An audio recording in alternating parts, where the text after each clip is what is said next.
Sérgio Carvalho e Alexandre Caralta.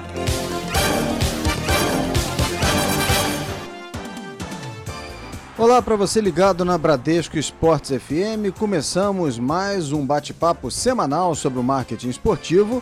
Está no ar o Negócio é Esporte. Comigo, Sérgio Carvalho, e também com o jornalista Alexandre Caralta. Oi, Caralta. Fala, Sérgio. Tudo bem?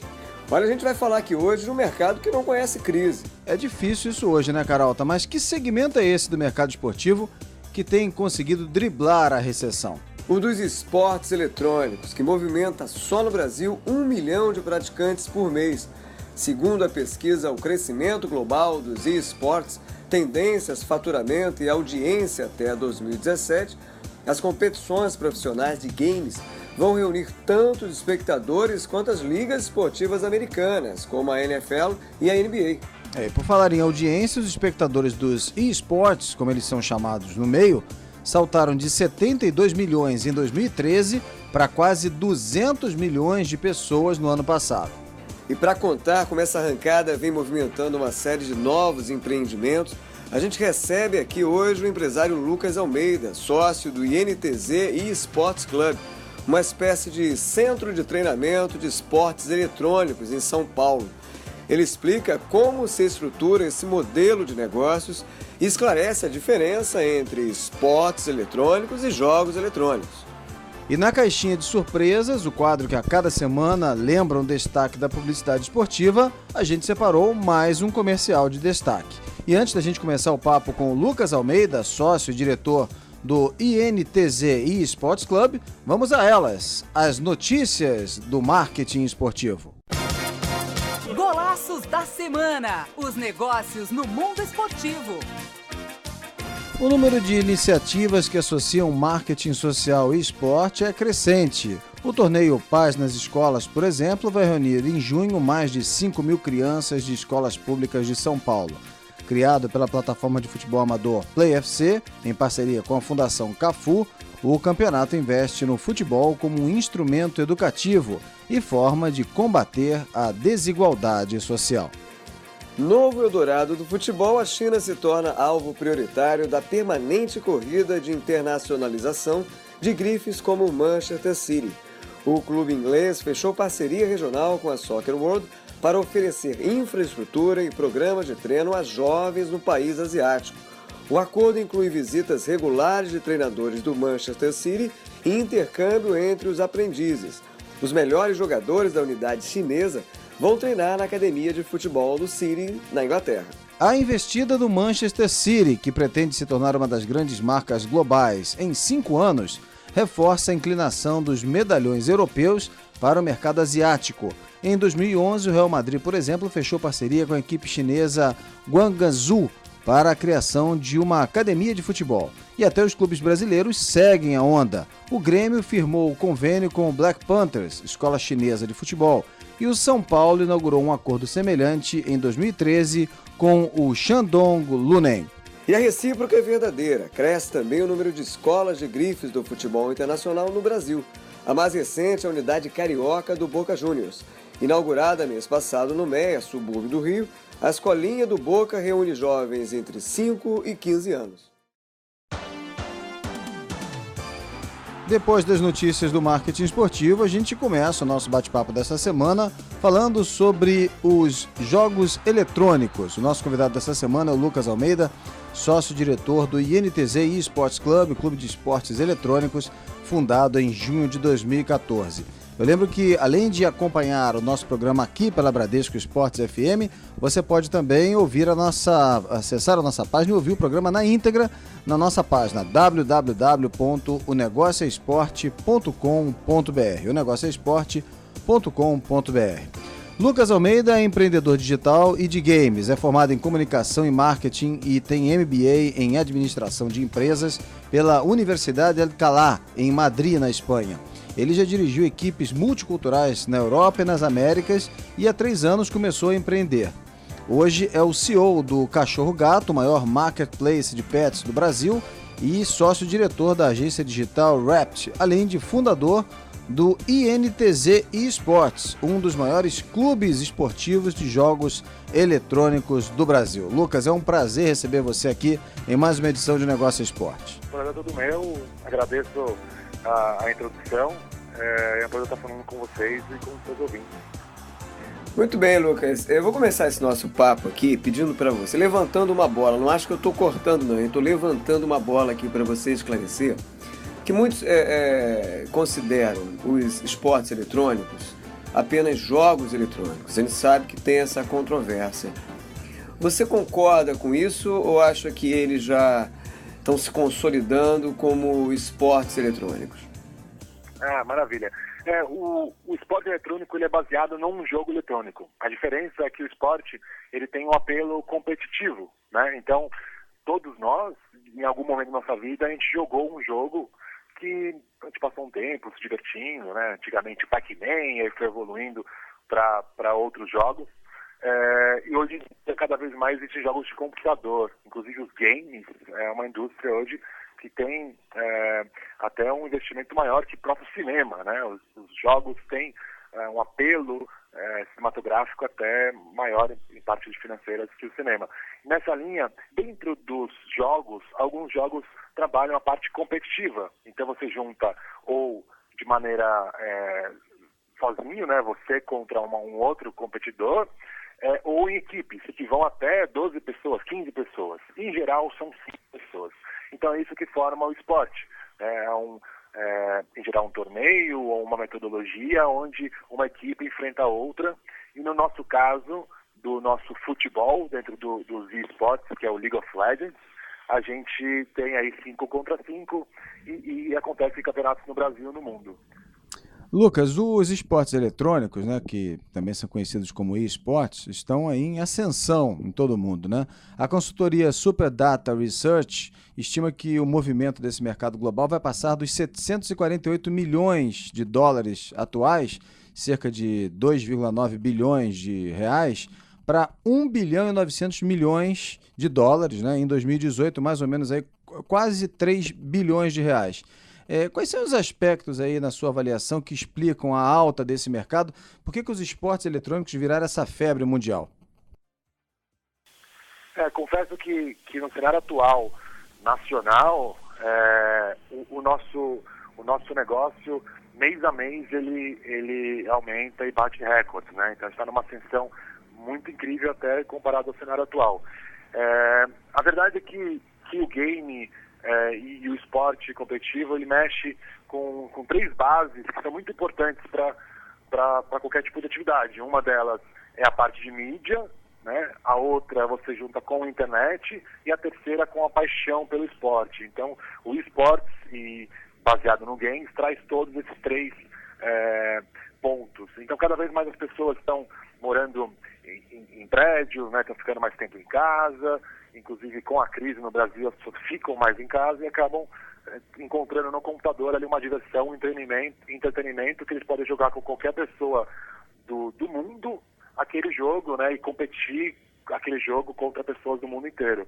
Então, acho que cada vez o esporte vem crescendo por causa do game, da qualidade do jogo, mas também por essa paixão e esses torneios que vão fazendo as pessoas não só torcerem, mas quererem ser igual àquela pessoa que está jogando. Então, hoje, nós temos atletas, né, atletas profissionais, que eles vão na rua e dão autógrafo, as pessoas choram, querem abraçar, igual um atleta de esportes tradicionais. Então, cada vez mais vem realmente crescendo e eu coloco nesse sentido de a tecnologia está aumentando e as pessoas estão se oferecendo mais pelo que recebem de produto, né?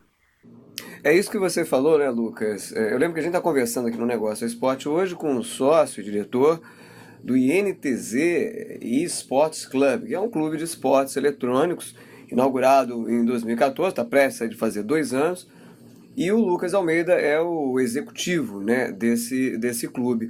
E o que você falou foi interessante em relação à influência, né, do ambiente para o crescimento de algumas modalidades. Quer dizer, não só a crise, mas o fato de muitas pessoas ficarem, o que é obviamente ruim, né, mas não conseguirem às vezes uma disponibilidade, né, de áreas abertas ou de tempo, também contribuiu para que essas modalidades crescessem no Brasil e no mundo, né? Eu queria continuar dentro dessa linha, falando um pouco de perfil de consumo, né? A gente observa dois perfis distintos entre o praticante e o espectador, ou esses perfis eles meio que são convergentes? Legal. É importante comentar que a NTZ como clube, ela funciona como um clube tradicional, né? Então nós temos nossas modalidades, nós temos patrocínios, licenciamento de produtos, tem toda uma mecânica de um clube tradicional. Inclusive os nossos benchmarks, a gente, em geral, pesquisa que os clubes tradicionais estão fazendo e criamos estratégia em cima, novos produtos em cima disso. Nessa linha, quando você fala dos torneios, os torneios têm três públicos aí, na verdade. Eu adicionaria um terceiro. Um realmente é o atleta ou aquele jogador que está amador, mas tem a intenção de virar um atleta competitivo, né? Quer conseguir ali o seu lugar dentro do cenário competitivo, como atleta profissional mesmo. Existe o jogador casual, né? Que muitas vezes ele se interessa por assistir uma competição com os atletas profissionais, torce, chora, enfim, traz toda aquela emoção e paixão que o esporte pode trazer, igual o esporte traz. E o terceiro, que é a pessoa que assiste, né? Igual no futebol, tem muitas pessoas que assistem o futebol, mas não jogam, né? Vou dizer que nunca jogaram, mas não jogam, né? Assistem porque gostam, gostaram de entender e às vezes não entendem tão fundo as regras, mas se divertem com o que assistem. E nós temos uma porcentagem, no último estudo que foi feito, de 30% de pessoas que não jogam os jogos, mas eles assistem e torcem, né? E gostam da metodologia. Hoje nossas transmissões do nosso futebol, que é o League of Legends, elas são feitas, são duas etapas, né, 2 brasileirões, que a gente chama, e essa etapa, que agora a final, vai ser feita no mês de abril, né? E essa final, ela é feita num estúdio, com plateia, 3.000 pessoas assistindo. O ano passado foi feita no estádio do Palmeiras, né? Foram 15 mil ingressos vendidos em um dia. E essa final, dia 2, ela vai ser transmitida em 23 estados do Brasil, 52 cinemas, as pessoas podem assistir de casa. A nossa televisão é uma transmissão online, existem canais, um deles é a Zubo, onde você consegue assistir esses jogos. Então movimenta aí, em média, 300 mil pessoas assistindo esses jogos todo final de semana ou dia de semana. E a gente está falando de hoje jogadores ativos deste jogo, em média, aí 1 milhão de jogadores ativos mensais, o que é 0,5% da população. Então, nessa linha, você até brinca que o esporte ele já é uma paixão nacional, só que ninguém sabe. Quem sabe é quem conhece, né? A gente pode até falar que é a segunda paixão nacional, porque o número realmente de adeptos é muito grande. Mas como não está nos meios mais tradicionais e mídia, muitas pessoas que não acompanham ou que não tiveram o primeiro contato não conhecem, né? Lucas, o Brasil aparece entre os principais países que vêm desenvolvendo, né, a prática dos esportes eletrônicos e até mesmo a ESL, que é considerada a maior organização da competição de esportes do mundo, criou no início desse ano a primeira Liga Brasileira, promovendo aí torneios de games, né, como o ESL Premier League do Brasil. Quais são os próximos passos, então, na sua opinião, para popularizar ainda mais essa modalidade aqui no Brasil? Sim, é engraçado que vem no nosso histórico, né? Nós vamos completar 2 anos de clube, mas no esporte existem clubes que têm até 15 anos, né? O esporte pode dizer que existe há 20 anos, o esporte competitivo.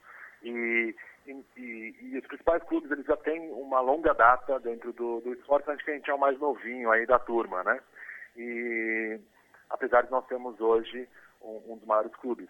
Nessa linha, comparado a 2 anos atrás, o rumo que tornou com transmissões super profissionais, bem no estilo de transmissões que a gente conhece de luta, de boxe, de futebol, né? São transmissões com comentaristas, analistas, mesa redonda, discussão, vem tornando praticamente mês a mês novas novidades vão acontecendo. Uma delas que realmente aconteceu esse ano foi a vinda da SL, que faz aí os maiores torneios, né, no mundo, e veio no Brasil.